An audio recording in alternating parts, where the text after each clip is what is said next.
नमस्कार विद्यार्थी मित्रांनो, Sachin Dhawale maths and reasoning अकॅडमीच्या ऑनलाईन लर्निंग प्लॅटफॉर्मवर आपलं मनपूर्वक स्वागत. मित्रांनो, Sachin Dhawale maths and reasoning अकॅडमीच्या ॲप्लिकेशनच्या माध्यमातून आपण आगामी काळामध्ये होणाऱ्या विविध स्पर्धा परीक्षांच्या दृष्टिकोनातून चालू घडामोडीचे सेशन सुरू केलेले आहे. त्यापैकी काही घटक आपले पूर्ण झालेले आहेत, ठीक आहे, किंवा पूर्ण होत आहेत. तर त्याच घटकापैकी एक घटक आज आपण काही महत्त्वपूर्ण पुरस्कार पाहणार आहोत. मित्रांनो, ज्या पुरस्कारावर आपल्याला सरळ सेवेपासून MPSC पर्यंतच्या होणाऱ्या सगळ्या परीक्षांसाठी प्रश्न असू शकतात. ठीक आहे, तर पाहूया मित्रांनो आपल्यासमोर आज कोणता कंटेंट आहे. तर आपल्यासमोर आहे दादासाहेब फाळके पुरस्कार. ठीक आहे, आता आपल्यासमोर चित्र दिसत आहे दादासाहेब फाळके यांचं. मित्रांनो, यांना आपण सर्व लोक ओळखतो. हे भारतीय चित्रपटसृष्टीचे जनक आहेत मित्रांनो. ठीक आहे, तर दादासाहेब फाळके पुरस्काराचा जर इतिहास आपण पाहिला तर हा पुरस्कार भारत सरकारने सुरू केला होता यांच्या जन्माच्या म्हणजे यांच्या जयंतीच्या 100व्या वर्षी. ठीक आहे, हे खूप महत्त्वाचं आहे. ओके, का सुरू केला? आता जनक आहे हे तर माहीतच आहे, परंतु यांची जयंती होती. कितवी जयंती होती? 100वी. ठीक आहे, 100व्या जयंतीच्या वर्षाच्या निमित्ताने हा पुरस्कार सुरू करण्यात आला होता, हे आपल्याला माहीत असावं मित्रांनो. ठीक आहे, 100व्या. ठीक आहे, तर 100वी जयंती. कितवी जयंती मित्रांनो? 100वी. ओके, हे लक्षात असू द्या, कारण की आपल्याला वर्ष माहिती आहे सर्वांना 1969, परंतु कितवी जयंती होती? 100वी. कारण की यांचा जन्म जर पाहिला आपण तर कधी झाला होता तर तो 1870ला झाला होता. ठीक आहे, 100व्या 1969ला सुरू केला. 1969 म्हणजे 100व्या त्यांच्या जयंतीचं वर्ष होतं. ठीक आहे, सुरू झालं होतं. तर 1870ला 30 एप्रिलला यांचा जन्म झालेला आहे मित्रांनो. ठीक आहे, 1944ला यांचं निधन झालेलं आहे. दादासाहेब फाळके यांचं एक मराठी माणूस मित्रांनो, आपले महाराष्ट्रीयन मित्रांनो. ठीक आहे, आणि भारतीय चित्रपटसृष्टीचे जनक, father of Indian cinema. Okay, यांच्या अनुषंगाने सुद्धा आपण नंतर थोडी माहिती पाहणारच आहोत. ठीक आहे, तर हा पुरस्कार भारतीय चित्रपटसृष्टीतला सर्वोच्च सन्मान आहे. जसं क्रीडा क्षेत्रामध्ये मेजर ध्यानचंद पुरस्कार आहे, ज्याचं पूर्वीचं नाव राजीव गांधी खेलरत्न होतं. 2021ला 7 ऑगस्ट रोजी भारत सरकारने या पुरस्काराचं नाव बदललं. ठीक आहे, जसं की आपल्याला माहीत आहे की साहित्य क्षेत्रामध्ये ज्ञानपीठ आहे, यावर आपण बरीच चर्चा केलेली आहे. ठीक आहे, त्यानंतर मित्रांनो दादासाहेब फाळके पुरस्काराविषयी आता पुरस्काराची स्थापना कधी कधी काय असते माहिती आहे का मित्रांनो? पुरस्काराची स्थापना किंवा सुरुवात, ठीक आहे, किंवा घोषणा यांचे वर्ष विविध असतात. फॉर एक्झाम्पल ज्ञानपीठ पुरस्कार असेल, साहित्य अकादमी पुरस्कार असेल, मूर्तिदेवी पुरस्कार असेल मित्रांनो, किंवा आपल्याला माहिती आहे असे बरेच आंतरराष्ट्रीय पातळीवरचे पुरस्कार असतील. ठीक आहे, त्याविषयी सुद्धा आपल्याला प्रश्न विचारले जातात, ज्यावर आपण चर्चा केलेली आहे. आता दादासाहेब फाळके पुरस्काराची स्थापना म्हणा किंवा सुरुवात म्हणा, हे एकच वर्ष आहे मित्रांनो, किंवा घोषणा म्हणा. ओके, एकाच वर्षी झालेली आहे ती 1969. कधी? 1969ला हा पुरस्कार स्थापन झाला किंवा देण्यास सुरुवात झाली. ठीक आहे, आता याचं स्वरूप काय आहे? ठीक आहे, आपल्याला माहीत असावं, जसं ज्ञानपीठ पुरस्काराचं स्वरूप ₹11 लाख आहे, किंवा मेजर ध्यानचंद खेलरत्न पुरस्काराचं स्वरूप ₹25 लाख आहे. ठीक आहे, तसंच दादासाहेब फाळके पुरस्काराचं स्वरूप ₹10 लाख आहे मित्रांनो. किती? 10 लाख. हे आपल्याला माहीत असायला पाहिजे. किती स्वरूप मॉनिटरी स्वरूपामध्ये दिले जाते तर ₹10 लाख. व गोल्डन लोटस म्हणजे सुवर्ण कमळ मित्रांनो, सुवर्ण कमळ ची एक प्रतिमा दिली जाते, सुवर्ण कमळ, गोल्डन लोटस. हे आपल्याला स्वरूप माहीतच असायला पाहिजे की ₹10 लाख व सुवर्ण कमळ. ठीक आहे, आता मंत्रालय, ठीक आहे, किंवा डायरेक्टरेट ऑफ फिल्म फेस्टिवल तर्फे हा पुरस्कार दिला जातो. एक डिपार्टमेंट आहे 1973 पासून. तर मंत्रालय कोणतं आहे तर माहिती व प्रसारण मंत्रालय मित्रांनो. माहिती व प्रसारण मित्रांनो, माहिती व प्रसारण. ठीक आहे, तर माहिती व प्रसारण मंत्रालयाकडून हा पुरस्कार घोषित केला जातो. ठीक आहे, आता सध्या कोण आहे माहिती व प्रसारण मंत्री असा जर करंटली प्रश्न विचारला मित्रांनो, तर सध्या करंटली माहिती व प्रसारण मंत्री, ओके, ज्यांच्याकडे युवा व क्रीडा या मंत्रालयाची सुद्धा जबाबदारी आहेत, ते आहेत अनुराग ठाकूर मित्रांनो. दिसतंय ना मित्रांनो तुम्हाला? ठीक आहे, याविषयी सुद्धा लक्षात असू द्या की सध्या मंत्री कोण आहेत? अनुराग ठाकूर हे मिनिस्टर आहेत या डिपार्टमेंटचे किंवा या खात्याचे. ठीक आहे, कॅबिनेट मंत्री आहेत. ओके, तर मानकरी आपल्याला पाहायचे आहेत. ठीक आहे, याविषयी आपण थोडक्यात चर्चा केलेली आहे. आता माहिती प्रसारण खातं हे स्वातंत्र्यानंतर निर्माण केलेलं खातं होतं मित्रांनो. स्वातंत्र्याच्या वेळी ह्या खात्याची जबाबदारी खूप महत्त्वाची मित्रांनो कोणाकडे होती, तर सरदार वल्लभभाई पटेल. पहिले भारताचे, स्वतंत्र भारताचे गृहमंत्री सुद्धा सरदार वल्लभभाई पटेल होते, उपपंतप्रधान सुद्धा सरदार वल्लभभाई पटेल होते आणि माहिती व प्रसारण मंत्री सुद्धा सरदार वल्लभभाई पटेल होते. आजपर्यंत विविध व्यक्तींनी या खात्याची जबाबदारी स्वीकारलेली आहे. त्यापैकी प्रथम सरदार वल्लभभाई पटेल. पहिल्या महिला मंत्री कोण, असाही प्रश्न विचारलेला आहे. ज्यावेळेस नेहरूंच्या मृत्यूनंतर भारताचे पंतप्रधान आपल्याला माहिती आहे की लालबहादूर शास्त्री झाले. हा दरम्यानच्या काळामध्ये आपल्याला माहिती आहे की गुलजारीलाल नंदा हे काही काळासाठी हंगामी पंतप्रधान होते, परंतु जेव्हा शास्त्रीजी भारताचे पंतप्रधान झाले मित्रांनो, त्यावेळेस त्यांच्या कारकिर्दीमध्ये श्रीमती इंदिरा गांधी ह्या कॅबिनेट मंत्री होत्या. ठीक आहे, हाही प्रश्न विचारलेला आहे की बाबा लालबहादूर शास्त्रीजींच्या मंत्रिमंडळामध्ये श्रीमती इंदिरा गांधी यांच्याकडे कोणतं खातं होतं, तर माहिती व प्रसारण खातं होतं मित्रांनो. आणि त्या माहिती व प्रसारण या खात्याच्या भारतातल्या पहिल्या महिला मंत्री होत्या, हे सुद्धा लक्षात असू द्या. त्यानंतर स्मृती इराणी यांनी सुद्धा हे खातं सांभाळलेलं आहे दरम्यानच्या काळामध्ये. परंतु पहिल्या महिला मंत्री जनरली कुठेही प्रश्न विचारला गेलेला आहे की विचारला जातो, त्यामुळे एक रिव्हिजन म्हणून सुद्धा आपण याच्यावर टाकत आहेत. चला ठीक आहे, आता भारतीय चित्रपट सृष्टीतला हा सर्वोच्च सन्मान आहे, याविषयी आपण थोडक्यात पाहिले. आता यांची मानकरी, आता सुरुवात झाली 1969ला, मग पहिले मानकरी आपल्याला माहितीच असायला पाहिजे, देविका राणी मित्रांनो. ठीक आहे, देविका राणी या पहिल्या मानकरी आहेत. यांच्याविषयी आपल्याला सरळ सेवेलाही विचारला जातो. ठीक आहे, देविका राणी हे नाव आपल्याला माहीत असायला पाहिजे. ठीक आहे, आता 2017. ठीक आहे, आपण इथं 16 पण घेऊ मित्रांनो, का कारण की आपल्याला 4 मागचे विचारतात. ओके, आता 19चा जो होता मित्रांनो तो 51वा होता पुरस्कार, 18चा 50वा होता मित्रांनो, त्यानंतर हा 49वा होता आणि हा 48वा. ठीक आहे, आणि हा पहिला. ओके, हे कालानुक्रम सुद्धा आपल्याला माहिती असायला पाहिजे क्रमानुसार. तर 16चा पुरस्कार जो होता तो के विश्वनाथ. आपल्याला माहिती असावं की टॉलिवूडशी संबंधित हे अभिनेते सुद्धा आहे. ठीक आहे, डायरेक्टर सुद्धा आहे, प्रोड्युसर सुद्धा आहेत मित्रांनो. के विश्वनाथ यांना 2016चा दादासाहेब फाळके पुरस्कार देण्यात आला होता. त्यानंतर 2017चा पुरस्कार जर कोणाला दिला तर विनोद खन्ना मित्रांनो. विनोद खन्ना हे नाव माहीत असायला पाहिजे. ठीक आहे, जोड्या लावाच्या अनुषंगाने आपल्याला विचारल्या जाऊ शकतात. आणि सगळ्यात महत्त्वाचं, विनोद खन्ना यांना मरणोत्तर दिला मित्रांनो, मरणोत्तर. ठीक आहे, मरणोत्तर देतात, परंतु मरणोत्तर फार अपवादात्मक स्वरूपामध्ये दिला आजपर्यंत. जसं की आपल्याला माहीत आहे की ज्ञानपीठ मरणोत्तर दिला जात नाही, मूर्तिदेवी मरणोत्तर दिला जात नाही, नोबेल मरणोत्तर दिला जात नाही. जेव्हा भारतरत्न आणि पद्म सुरू झाले होते तेव्हा तेही मरणोत्तर दिले जायचे नाही. 1955 पासून म्हणजे पुढच्याच एका वर्षापासून 54ला सुरू झाले, 55ला परत भारतरत्न पुरस्कार मरणोत्तर देण्याची तरतूद केली गेली, परंतु दिला 1966ला पहिल्यांदा लालबहादूर शास्त्री. ओके, रिवाईज झालं आपलं. तर विनोद खन्ना हे दुसरे असे चित्रपट सृष्टीतले व्यक्तिमत्व ज्यांना की मरणोत्तर हा पुरस्कार दिलेला आहे.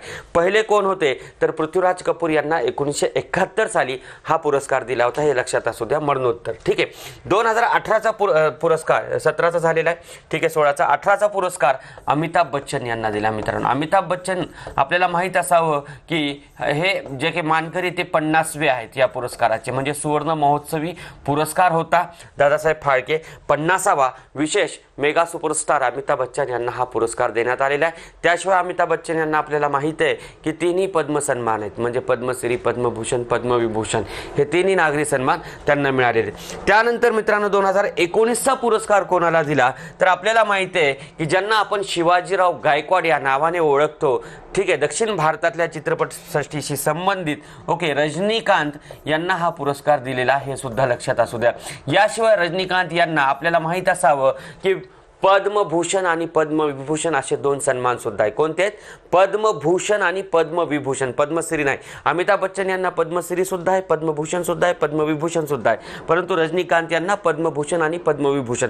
कारण की हा विचारला तोही विचारला जाऊ शकतो, तर असे विचारण्याची प्रथा परंपरा स्पर्धा परीक्षेमध्ये खास करून एमपीसी यूपीसीला असते, हे लक्षात असू द्या. ठीक आहे, तर 51वा भारताचा दादासाहेब फाळके पुरस्कार रजनीकांत यांना देण्यात आला, हे लक्षात असावं. ठीक आहे, त्यानंतर मित्रांनो या पुरस्काराविषयी खास मला तुम्हाला आणखीन एक सांगायचं आहे की काही पुरस्कार असे आहेत की चित्रपट सृष्टीमध्ये भावाभावांना दिले गेलेले आहेत, ज्यामध्ये की आपण भाऊ असतील किंवा बहिणींना असतील मित्रांनो, जसं की राज कपूर यांना दिलेला आहे, शशी कपूर यांना सुद्धा दिलेला आहे पुरस्कार.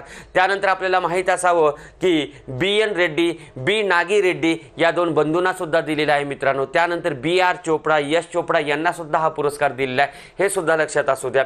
त्यानंतर मित्रांनो आपल्याला माहीत असावं की लता मंगेशकर, आशा भोसले यांना सुद्धा हा पुरस्कार दिलेला आहे. भाऊ आणि बहिणी अशा अनुषंगाने सुद्धा विचारलं जाऊ शकते, काय सांगता येत नाही मित्रांनो, हे लक्षात असू द्या. ठीक आहे. त्यानंतर मित्रांनो महाराष्ट्राच्या मानकरीच्या दृष्टिकोनातून आपल्याला पाहायचं आहे. ठीक आहे. यावर कधीही म्हणजे असा प्रश्न कोणी तयार केला नाही, परंतु आपण केलेला आहे की आपल्या मराठी चित्रपट सृष्टीशी संबंधित किंवा मराठी व्यक्तिमत्व चित्रपट सृष्टीमध्ये असलेला की असे कोण कोण आहेत, तर त्यामध्ये मित्रांनो सगळ्यात अगोदर आपल्याला माहिती असायला पाहिजे की 1983 साली जर आपण पाहिलं की दादासाहेब फाळके पुरस्कार दुर्गा खोटे यांना दिलेला आहे. या दुर्गा खोटे ज्या आहेत या प्रथम मित्रांनो मराठी भाषिक आहेत की ज्यांना दादासाहेब फाळके पुरस्कार दिलेला आहे. त्यानंतर मित्रांनो आपल्याला माहित असावं की 1985 साली व्ही शांताराम, ठीक आहे, आपल्याला माहित असावं की वनकुंद्रे राजाराम शांताराम, व्ही शांताराम फार महत्त्वाचं व्यक्तिमत्व मित्रांनो, भारतीय चित्रपट सृष्टीशी संबंधित फार मोठं योगदान राहिलेलं यांचं व्ही शांताराम. ठीक आहे. शांतारामा नावाचं त्यांचं आत्मचरित्र सुद्धा आहे. त्यानंतर 1989 साली आपल्याला माहीत असावं मित्रांनो की लता मंगेशकर यांना दादासाहेब फाळके पुरस्कार दिलेला, हे लक्षात असू द्या. लता मंगेशकर, ओके, हे नाव सुद्धा आपल्याला परीक्षेला विचारल्या जाऊ शकतो. त्यानंतर 2000 साली आपल्याला माहिती आहे की ज्यांना 2021चा महाराष्ट्र भूषण देण्यात आलेला आहे, हे खूप महत्त्वाचं आहे. त्यांना 2000चा लता मंगेशकर पुरस्कार, माफ करा, दादासाहेब फाळके पुरस्कार आहेत आणि तो पुरस्कार मिळालेला आशा भोसले यांना. ओके. लता मंगेशकर पुरस्कार 2021चा हा उषा मंगेशकर यांना, हे लक्षात असू द्या. ठीक आहे. तर आशा भोसले यांना वर्ष 2000 साली मित्रांनो हे लक्षात असू द्या की दादासाहेब फाळके पुरस्कार आहेत.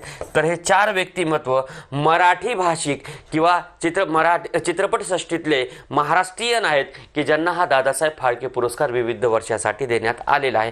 ही नावं लक्षात असावेत. ठीक आहे. कारण की आपण MPSCच्या परीक्षाच्या दृष्टिकोनातून इथं विचार करतोय मित्रांनो. त्यानंतर मित्रांनो दादासाहेब फाळके यांच्याविषयी जर थोडक्यात सांगायचं झालं तर हे भारतीय चित्रपट सृष्टीचे जनक आहे. आता यांचं पूर्ण नाव माहीत असायला पाहिजे. तर काय, धोंडीराज गोविंद फाळके. ओके, धोंडीराज. ओके, काय नाव आहे यांचं, धोंडीराज. ओके, गोविंद फाळके हे त्यांचं पूर्ण नाव आहे मित्रांनो. धोंडीराज गोविंद फाळके, हे लक्षात असू द्या. गोविंद, ठीक आहे, धोंडीराज गोविंद फाळके हे पूर्ण नाव दादासाहेब फाळकेंचं आहे.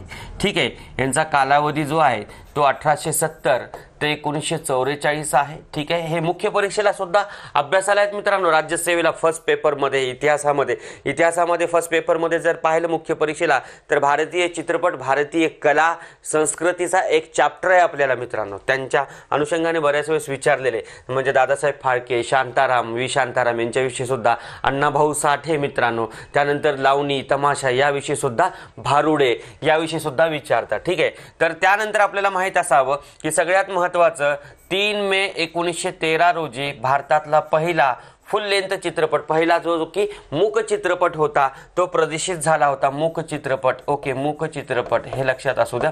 आणि त्या मूक चित्रपटाचं नाव काय होतं, राजा हरिश्चंद्र मित्रांनो. राजा हरिश्चंद्र, हे आपल्याला माहिती असायला पाहिजे की राजा हरिश्चंद्र नावाचा चित्रपट प्रकाशित झाला होता 3 मे 1913ला.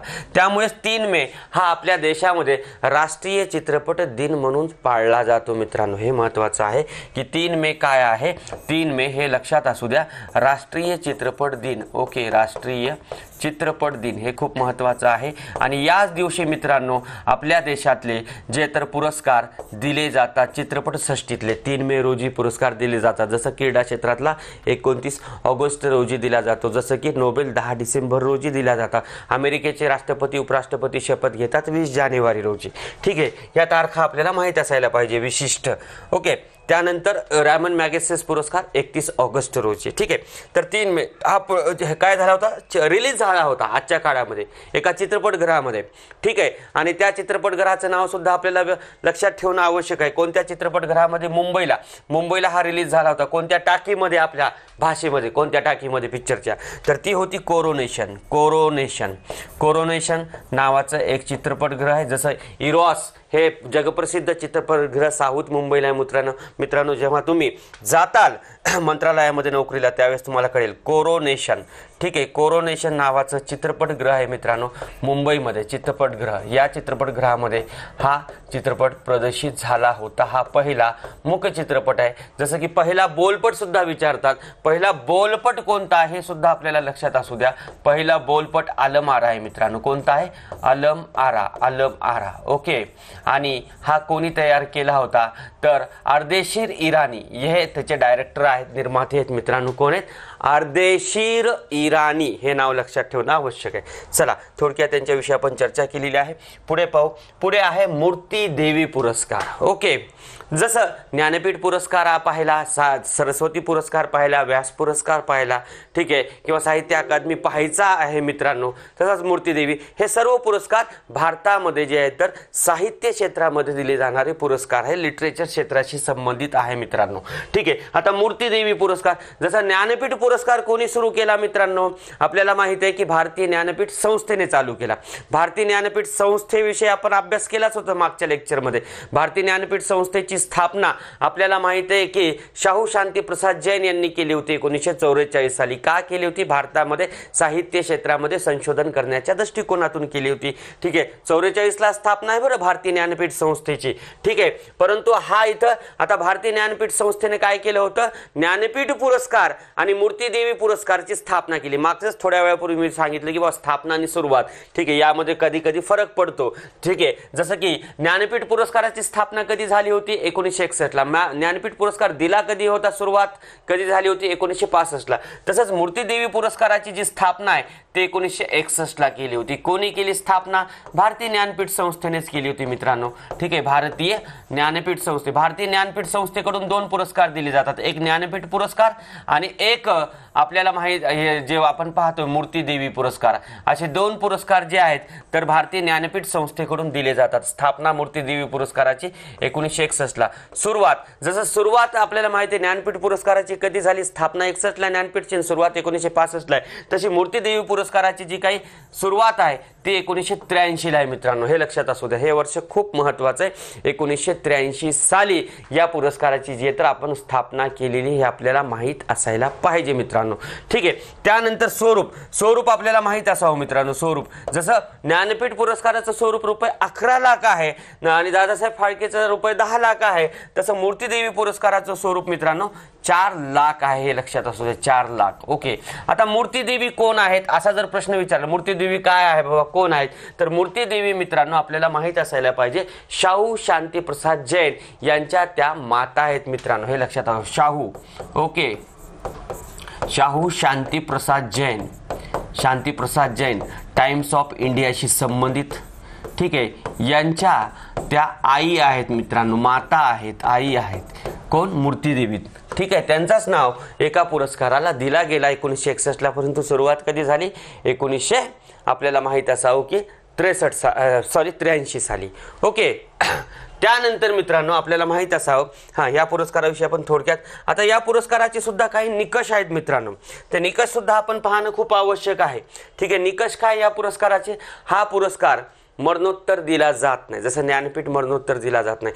या पुरस्कारासाठी स्वनामांकन नसतं मित्रांनो. जसं पद्म पुरस्कारासाठी तुम्ही स्वतः सुद्धा नामांकन करू शकतात. ठीक आहे. इथं स्वनामांकन नसतो मित्रांनो. आणि जसं ज्ञानपीठ पुरस्कार 23 भाषापैकी एका भाषेला दिला जातो, तसाच हा पुरस्कार सुद्धा 23 भाषेपैकी एका भाषेला दिला जातो मित्रांनो. हे खूप महत्वाचं आहे. पहा हे निकष. आणि हा पुरस्कार फक्त आणि फक्त भारतीय साहित्यिकांना किंवा लेखकांनाच दिला जातो. भारतीय साहित्य किंवा लेखकांनाच दिला जातो. मरणोत्तर दिला जात नाही. स्वनामांकन नसतो मित्रांनो. हे सुद्धा खूप महत्वाचं आहे. या अनुषंगाने आपल्याला निकषाच्या आधारे प्रश्न विचारला जातो. आणि 23 भाषा भारतीय राज्यघटनेतल्या 8व्या परिशिष्टामधल्या 22 भाषा आणि एक इंग्रजी भाषा, 23 पैकी एक भाषा. जसं ज्ञानपीठ सुद्धा 23 पैकी एका भाषेला, किंवा मूर्तीदेवी 23 पैकी एका भाषेला, सरस्वती 22 पैकी एका भाषेला, इथे इंग्रजी नाही, किंवा साहित्य अकादमी 24 भाषांना दरवर्षी दिला जातो. 24 भाषांमध्ये 22 8व्या परिशिष्टातल्या 2 इंग्रजी आणि राजस्थानी. हे लक्षात असू द्या. आता आपल्याला माहिती आहे की इथं संस्था कोणती होती? मी इथं सांगितलं भारतीय ज्ञानपीठ संस्था. ठीक आहे. भारतीय ज्ञानपीठ संस्था. मी पाठीमागे लिहिलेलं आहे मित्रांनो, ही संस्था हा पुरस्कार देते. ठीक आहे. भाषा किती तर 23 आणि मानकरी आपल्याला पाहिजे 23 मध्ये 22+1. 22+1 तुमच्या लक्षात येते की 22+1 मध्ये कोणते? इंग्रजी. फक्त निकष काय आहे? भारतीय लेखकांना दिला जातो, भारतीय साहित्यिकांनाच दिला जातो, मरणोत्तर दिला जात नाही मित्रांनो. हा पुरस्कार हे सुद्धा आपल्याला माहित असावं, मरणोत्तर हा पुरस्कार दिला जात नाही. ठीक आहे. या विषय आता मानकरी जर पाहिलं मित्रांनो तर 1983 ला जेव्हा हा पुरस्कार सुरू झाला एक जनरली, ठीक आहे, CK नागराजन राव यांना दिला. हा पहिला पुरस्कार आहे आणि हे कन्नड भाषेचे साहित्यिक होते. कोणत्या? कन्नड भाषेचे. जसा 1965 ला पहिला ज्ञानपीठ पुरस्कार आपल्याला माहिती आहे की मल्याळम भाषेसाठी दिला होता जी शंकर कुरूप यांना. ठीक आहे. आता याच्यामध्ये मित्रांनो सगळ्यात महत्त्वाचं आजपर्यंत एकाच महिलेला दिला 1991 ला प्रतिभा रॉय. ओके. प्रतिभा रॉय यांना 2011 साली ज्ञानपीठ सुद्धा आहे मित्रांनो. ठीक आहे. प्रतिभा रॉय यांना हा पुरस्कार दिला होता 1991 ला. ओडिया भाषेतले साहित्यिक आहेत या. त्यानंतर मित्रांनो 1994 साली शिवाजीराव सावंत. ठीक आहे. शिवाजीराव सावंत हे एकमेव मित्रांनो मराठी भाषेतले जे आहेत तर साहित्यिक आहेत की ज्यांना हा पुरस्कार प्राप्त आहे. मराठी भाषेतले एकमेव साहित्यिक शिवाजीराव सावंत. आता यांच्या कृती आपल्याला माहित आहे, बऱ्याच कृती प्रसिद्ध आहेत ज्यामध्ये की छावा आहे मित्रांनो. ठीक आहे. युगंधर आहे, मृत्युंजय आहे. ठीक आहे. यावर आपल्याला सरळ सेवेला सुद्धा प्रश्न विचारला जातो. ठीक आहे. तर शिवाजीराव सावंत यांना हा पुरस्कार दिलेला आहे हे आपल्याला माहीत असावं. ठीक आहे. त्यानंतर मित्रांनो जर आपण पाहिलं 2018 ला जॉय गोस्वामी जे आहे तर हे आसामी भाषेतले आहेत मित्रांनो. त्यानंतर 2019 साली जर पाहिला तर विश्वनाथ तिवारी हे हिंदी भाषेतले साहित्यिक आहेत, यांना हा पुरस्कार दिला. विश्वनाथ तिवारी हे खूप महत्त्वाचं आहे. ठीक आहे. तर अशा दृष्टिकोनातून आपल्याला प्रश्न विचारल्या जाऊ शकतात.